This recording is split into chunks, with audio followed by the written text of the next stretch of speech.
everybody. I'm Dawn. I'm Sebastian. And we are the locally world famous chiropractors in Orange County, California. Locally world famous. Beautiful. Today's video we are going over the best shoulder impingement exercise. I'm going to show you guys one exercise that I love to do with people who have shoulder impingement issues in the office. A lot of times we just do this one to fatigue the right way, and we retest movements and it makes it feel a whole lot better. First part of this video, we're going to go over a little educational on our Bob Norman here, our little skeleton buddy, just to give you an idea of what exactly would be causing shoulder impingement and what structures could be affected. And then we'll go into the exercise towards the end. Can they fast forward if they want to? Fast forward through it if you want to. If you don't care about the education, just go to the exercise. I wouldn't though. I mean, okay. It's beneficial to know. You want me to zoom in on Bob Norman? Sure. Okay. Alright, you guys, so we are going to go into the shoulder joint here. This is Bob Norman. He is missing his lower jaw. Don't judge him. So here's the shoulder girdle, okay? You have your shoulder blade back here, and you have your ball and socket joint here, all right? And when it comes to shoulder impingement, there's three structures in this, underneath the acromion, what we call this little thing here, three structures that could be affected by this. So there is the supraspinatus muscle that comes across the top of the shoulder here, comes underneath, and then tendon part comes through this little hole here, and sometimes that can get impinged as you go through elevation of the shoulder. There is also a bursa underneath here. The purpose of a bursa is just a little fluid-filled sac that's supposed to help with sliding and gliding of tendons in a certain joint area, and that bursa can get affected as well and be impinged on when you go through shoulder elevation, things like that. Lastly, the biceps muscle that comes up that everybody's familiar with, the tendon also comes up through a little groove here and then attaches right underneath in that same little spot. So there's three structures there that could be impinged on. A lot of times it doesn't matter which one is actually being affected, it's just the movement itself that is creating these symptoms. So with the shoulder elevation causing this issue, what we ultimately just want to do is then just reverse this action. So a lot of times you'll feel shoulder impingement going through things like this, or up like this, when you're doing your overhead presses. Is there any other specific movements that you know people have shoulder impingement with? Usually behind their back, they don't like that, and I know that some people say like, well, I reach behind, like, for some reason, people always have stuff in their back seat. They're like, I tried to reach in my back seat.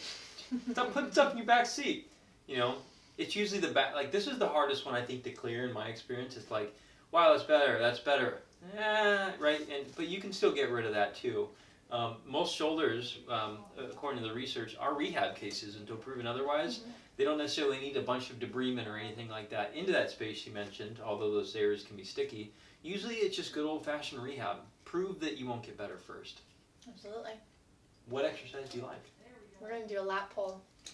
Very simple, yet very effective if done correctly. So if you guys are going to be doing this at home, what I want you to do is test your motion first, the one that causes your impingement symptoms. Impingement usually occurs right at like the top of the shoulder here in this little area, sometimes up into the trap, maybe down a little bit back here, but it's somewhere around this outer shoulder area. So if you're feeling those symptoms, retest the movement that you filled out with, and then try this, okay? So Seb's going to be my anchor for the lat pull today. You gonna kneel? Should I come down? Tip it. Yeah, just tip them. Okay, hold on, I got it. Here you go. Talk a little bit. Okay. So what we do is ultimately a lot of the muscles on the upper part of the shoulder will be overactive and cause that elevation, kind of over-exaggerating here, but it will cause the elevation before you even go into overhead movement. It closes down that space, causes that pinchy feeling.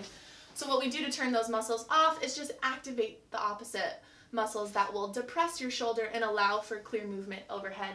So I'm going to take a band here. This one here is pretty light, you'll see in the camera, just because I don't want to hurt Seb by pulling on this thing. But basically, I want you guys to take the heaviest band that you have, okay? I'm going to be seated like this. There's a bunch of different ways that you can do this. You can go half kneeling, leaning forward. I'm going to go seated here so I can challenge the belly wall a little bit more as well. But I'm going to choke up on this until I feel a little bit of a stretch here. The first and most important part is the shoulder depression here, okay? So I want you to think about tucking your shoulder blades into your back pocket of your pants first here. I'm going to keep this squeeze as I then pull to my sides here and then come back up. One of the things on the way back up I see a lot of times, and this is where you start to initiate your overhead movement, is shoulder shrug and go up. Okay, so the biggest thing is back pockets, pull, keep the squeeze, keep this down as you slowly come back up, okay? you're really going to feel your lats start to activate at a certain point. I want you guys to do this to fatigue, okay? That's the biggest thing to take away from this. I don't want you to just do 3 sets of 10 and see if it helps. I want you guys to really start to activate those lower muscles there that I'm talking about, and then retest your movements and see if it helps. We're not looking for perfect, we're looking to see, is there a little less pain when you go overhead or retest your movements again? I'm out of breath. Yeah, there's, shoulders are, usually the remedy is pretty simple, it just requires work from you. And there's probably a reason why a lot of people still have shoulder pain is because it takes work to feel better. Generally speaking, how long should it take for someone to actually start feeling some improvement if they do the right thing for their shoulder impingement? Say about a week or two. A week or two? Yeah, because a lot of people have had this for years and years and years. So a week or two, a good reduction of pain. Are they going to be able to do all their movements still? Not necessarily. Sometimes it takes 10. Okay.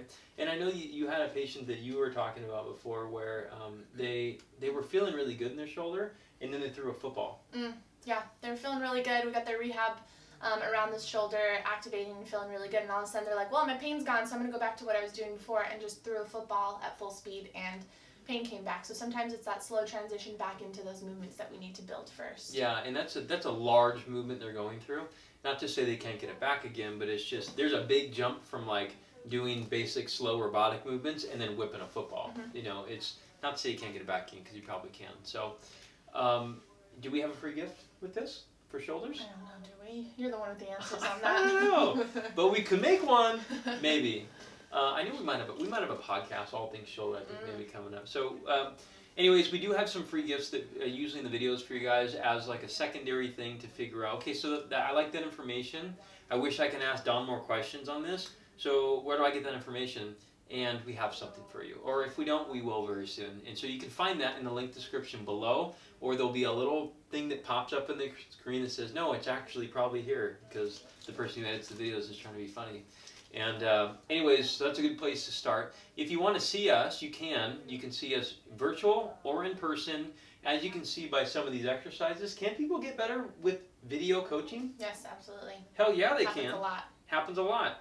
So, since a lot of the reduction of shoulder impingement requires exercise, and specific exercise, we can just coach you through it, so it's not a big deal. Yeah. So, come see us, subscribe to the channel, and we'll see you guys next time. We have lots more videos come out on this.